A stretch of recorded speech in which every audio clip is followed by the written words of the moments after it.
Take 4.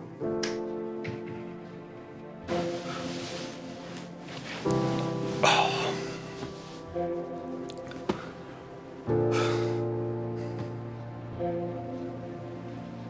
Playing with lighting. F it, why not? I have an opinion to give to you, and this might be very controversial, okay? In the same realm as pineapple belonging on pizza, because we all know that it does. Okay? No arguments. You argue with me on that, then you're out. We're not even friends. I'm very lenient on being friends with anybody. Pizza haters. Toaster strudels are a scam. Because when you go to a store and you open up that freezer and you see that nice box of toaster strudels, it could be the 6-pack, it could be the 12-pack, it could be the whatever pack. If you have that pack, you just think in that moment, oh Lord, how warm and moist.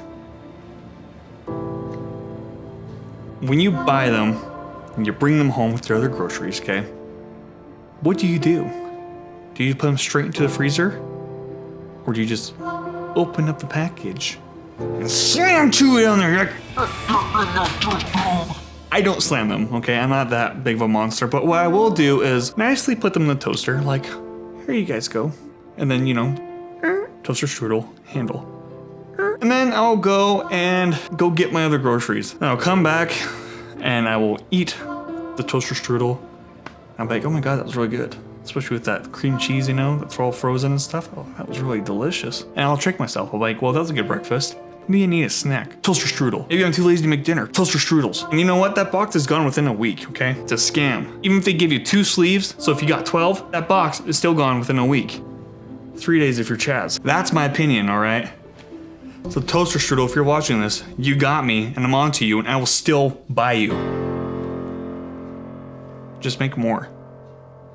Anyways, the other reason I am making this video is kind of fill in as an update kind of thing. And one thing that's been on my mind, it has been on my mind actually for quite a bit. A few months ago, I had a good friend on my podcast with Emily Fox. And I've wrote a blog about this on my website. So I'll link to it if anybody wants to reference to like what I'm going to talk about. What we talked about is creating with intent. To this day, I still think about that conversation because the last vlog series of last year, those 3 vlogs I put out, or is it 4? It's 3. I'd say it's 3. Is it 4? It's 3 or.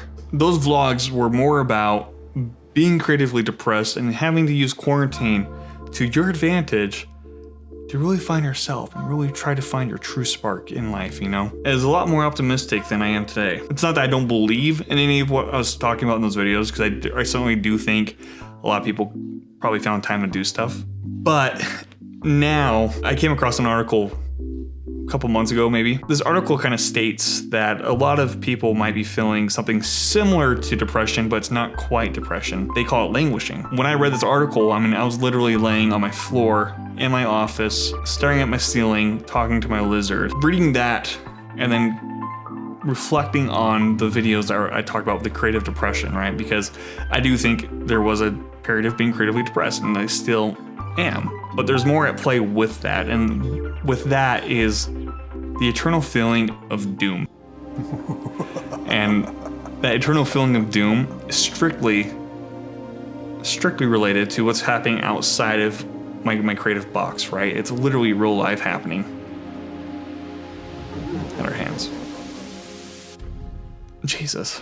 Look, I made this video to be positive, and it already sounds doomsday, but it's not really doomsday, okay? Bear with me. I think a lot of the creative depression of last year was actually a lot of the languished feeling that was discussed in this article. So what this past year has kind of forced me to do is get out of my box, my routine. And I think it's forced a lot of people out of the routine, even if you like to admit it or not.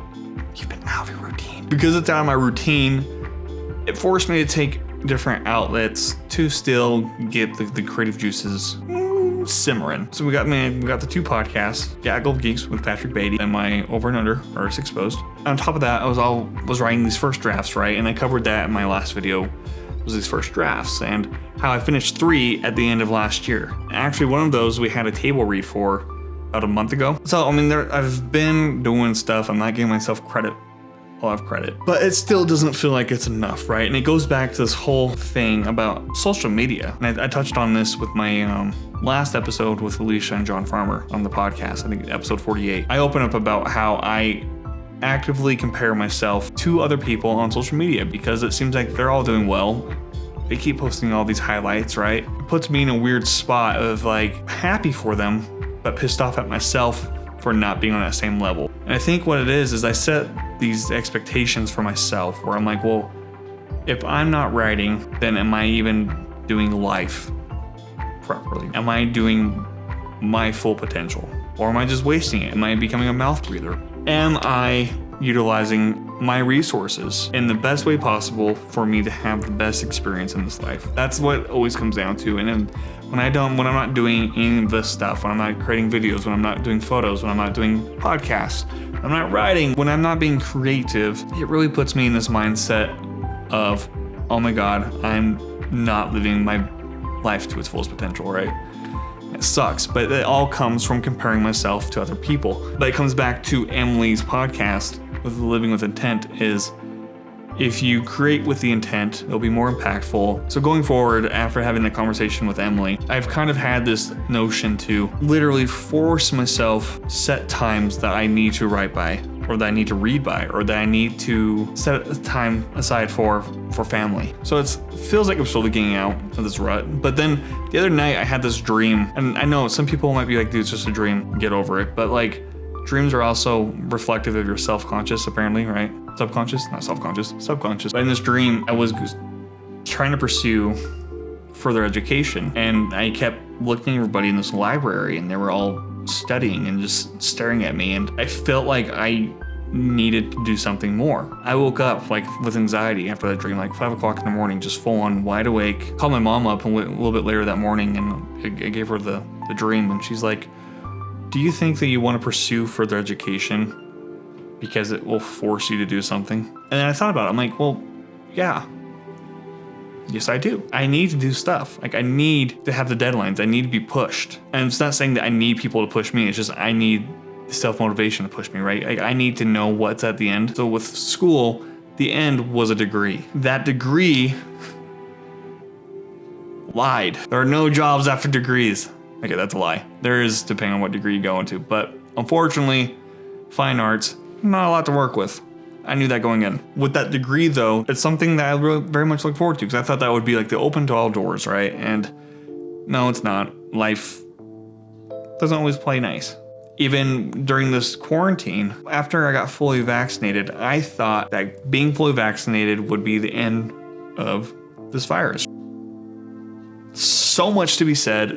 And because of that, it kind of set back this expectation that things are going to be okay, because now it's like it still feels uncertain. And the whole thing with this languished feeling and with like the creative depression and all that was like this uncertain feeling of not knowing what's going to happen next. Not knowing terrifies me. And I think it terrifies a lot of people. And that's why I always resort to comparing myself to other people's work, because there's a sense of security being that, well, if they can do it, then I can do it, right? And there's truth to that, but there's also the downside that you're putting yourself on their same level when you're totally not. So with me comparing myself to other people and their works, it only sets me back, and I know that. Even though I blame a lot of it on social media for enabling that more than it should be allowed, I am to blame.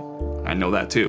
To get out of this languished feeling, I need to remind myself that they are where they need to be, and I am where I need to be. Where I'd like to be is not where I need to be. Where I would like to be will be the result of me having to go through the stuff that I need to. And it's not fair to me, but it's especially not fair to those that I'm actually comparing myself to. And these people have already taken the steps they need to be where they need. So even if somebody's successful and I'm not, or if somebody's doing what they love and I'm not, that's where they need to be, and I'm here where I need to be. And it's all for whatever reason.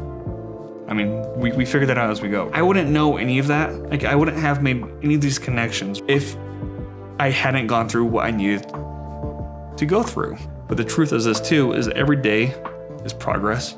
Even though you're not working on stuff as extensively as you might want to, as hands-on as you might want to, the fact that we still wake up and that we still have that passion kind of burning inside of us to tell our stories, to constantly work in some form or in some way or another. Even when you experience life in itself, that's still working towards these stories, because you don't get these stories without experience, right? I mean, write what you know. I don't know. Do people even think about this stuff? Is this me being alone too long? Stir crazy from quarantine?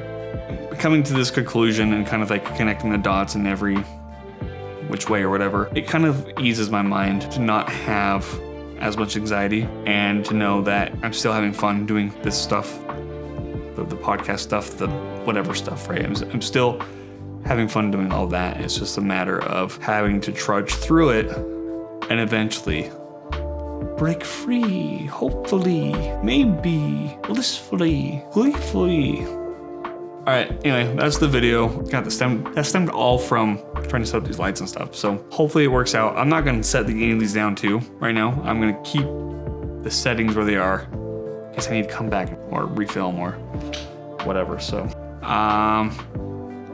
yeah.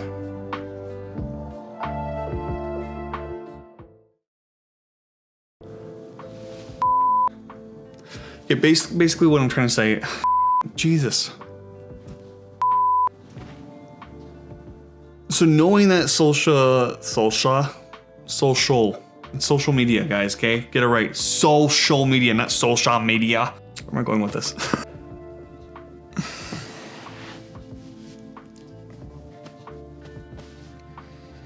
You better have your routine. This is a rap song. Have your routine.